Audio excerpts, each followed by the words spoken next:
Yes, yes, yes. Could you just feel the vibes from that? Could you just feel it?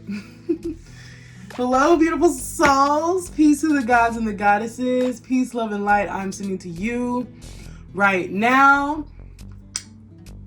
Isolation precedes elevation. Isolation comes before elevation. In fact, in order for you to elevate, you have to go through a period and a season of isolation where you are in a state of you're with yourself. You're by yourself.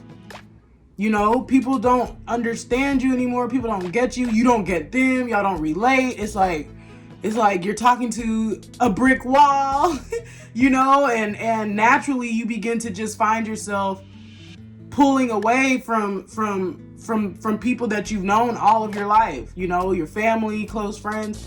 This is a part of your elevation. All right.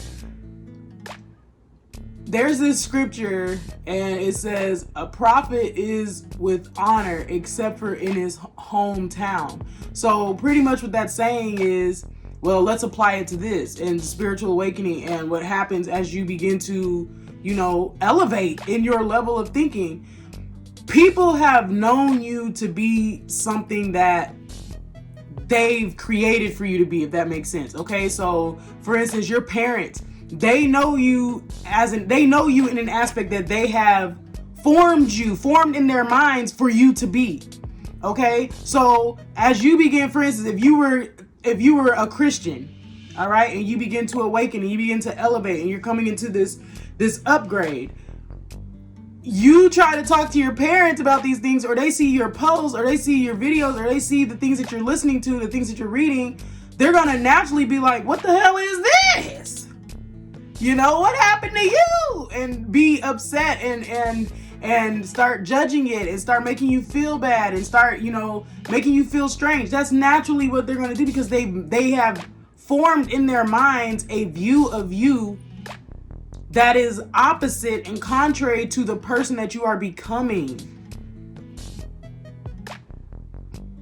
All right. So naturally, or even your friends, you know what I'm saying? Like when you begin to elevate, you know, within your level of consciousness and you begin to come into a new dimension, you know, your friends and stuff, it will start to expose the hearts of the people around you. It really, really will. Your friends and things will begin to act different towards you. You won't be able to relate. And it's the same thing. The person you were when they met you is no longer the person you are today. Is no longer the person you're becoming. So naturally there's gonna be this weird, you know, energy there, and you don't have to feel bad and you don't have to feel like you're alone. And even if you are alone, it's okay. All right, it's okay. You need that season of isolation, because this is what happens when you get on your spiritual journey. You know, you start to see reality for what it really is, and you go through a collapse. It's like a collapse of the reality that you've built based on your ego, okay? Based on the program side of you, okay? The person you were prior to your spiritual awakening, or the person you were prior to coming into this, you know, knowledge of self, is totally different. That's a programmed version of you. You're given a name, you're given a religion, you're given ideas, you're given these degrees, you're told to do this, you're expected to do these things that fit the paradigm of the programming. So as you elevate, that programming begins to literally it begins to fall apart. It collapses. And you're elevating. So the people within that paradigm that have known you according to that paradigm and that programming, they begin to change towards you because you are changing. This is evolution. This is what comes with evolution.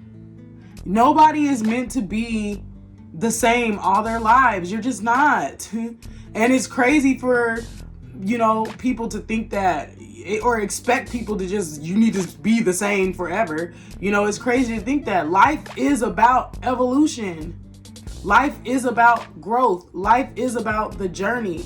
And you have to go through that season of isolation. And what happens is, you go through your dark night of the soul because your reality is collapsing. I'm going to do a separate video on the dark night of the soul and what happens, because this is where a lot of people are finding themselves right now, because the entire collective is going through a dark night of the soul. The whole damn planet is going through a dark night of the soul right now. Everything is coming up.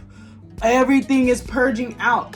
All of the shit, the planetary shit, the humanity shit, the stuff that we do to each other, the stuff that we do to ourselves, the stuff that we do to the animals, the stuff that we do to nature, everything is coming up right now, and we are having to face it. All right. And when you're going through your dark night of the soul, you go into this hermit phase. Like, it's just like, you don't really want to be around anybody. You feel so alone, but you're like, I don't want to be around anybody, And you just want to be with yourself, or with people who get you and understand you. And a lot of times in the beginning of the process, you're by yourself. You're not around people that think like you. And I truly believe the universe sets it up this way so that you can learn to love you. You can learn to be okay with solitude. You can learn to be okay with being yourself, being with yourself. It's okay to be by yourself. It's okay to rock with you. At the end, it's all you anyways. You're only experiencing yourself. Your own thoughts. You're not in anybody else's head. You're in your own head. So when you go through that dark night of the soul and you're going through your process, it's very, very lonely. And this is what has to happen in order for you to elevate, because like I said, you've been confined to a paradigm in a way of thinking and feeling and being that's not in alignment with your soul purpose and your soul destiny and your soul journey. So you're coming out of that. That's hard, and it requires isolation. And then what ends up happening is, as you go through your season of isolation and, you go through your dark night of the soul, and it's very, very depressing. You go through feelings of depression. You go through, and it's real. Like, it's very, very real. You go through a depression. I don't know any other way to put it. It's very real. And you start to question everything. You're just like, man, like, what the hell? Like, this is so, what is this? Why am I here? Why is this? Well, nothing matters. You go through that phase and that stage in isolation, and then you come out and it's like a new dawn of a new day, and your higher self begins to merge with your you, okay? The two become one, and you start to live from your soul, and life begins to take you on this new path of soul living, being in tune with life. See, before you were in tune with the programming, you were in tune with the carnal mindset, all right? But now that you're coming into your soul destiny, you've had it, and that's the dark night of the soul. It's the death. And then you go through a rebirth. It all goes back to what I've been saying in the sense of ye are gods, in ancient Egyptian teachings of how, and Christ consciousness. I said that. Remember the 33 vertebrae of your spine. That's what it is. Jesus died at 33. You go through the 33 vertebrae of your spine, and you reach up to your third eye, your pineal gland, and it opens up the seat of your soul, and then you come into a new state of being. It is your rebirth. You are resurrected back to life, to true life, to your life, your soul life.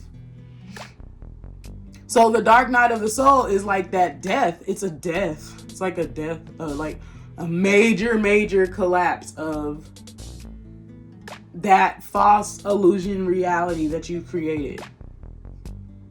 And we are all going through some sort of dark night of the soul, and you go through many dark night of the souls, just like you go through many stages of awakening, but the very first initial dark night of the soul is the hardest. It's hard as hell. I don't know any other way to put it. It's hard as hell. And now there's so many videos and there's so many people and things that are experiencing the same thing, so you have people to relate to. A lot of us had to go through it by ourselves. I had to go through this shit on my own. It was so hard. I had Big Mike with me to just I could talk with him. He's my best friend, my greatest friend, but like I was pretty much by myself. And this is why I created my platform and my business, Releasing the Rise, to help people through their process, because I was alone, and I'm creating a space to where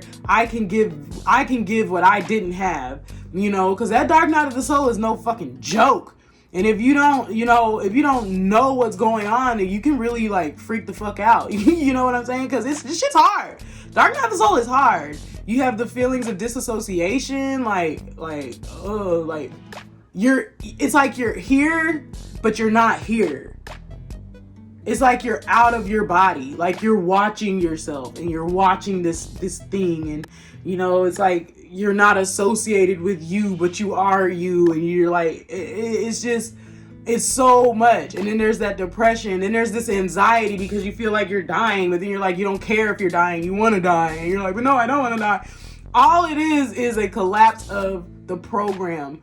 It's a collapse of the ego, the ego that rules you, because your ego will always be there. As long as you're having this human experience, your ego will be there, okay? And the ego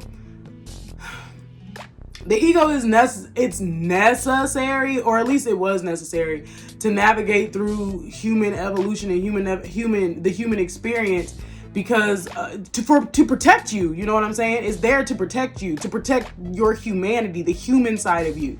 All right, but now that consciousness is shifting and you're beginning to merge with your higher self, you no longer have to rely on your ego to lead you. So as you begin to awaken, that's you being in line with your higher self, you being in line with your soul. So the ego begins to collapse and take back seat. It's no longer in the front ruling everything. Okay, the programming is no longer in the front ruling everything. It's taking back seat. So it's like kind of like fading away, and the ego fears fading away. It fears everything because it's fear, but that's one thing it really fears, is fading away. So it fights. It fights, and that's where the anxiety can come in, and the racing thoughts and things, and depression and stuff.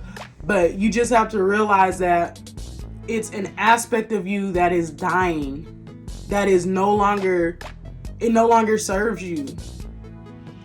So it's dying away in order to rebirth a new aspect of you, an aspect of you where you can live according to your soul and your higher self, your truth.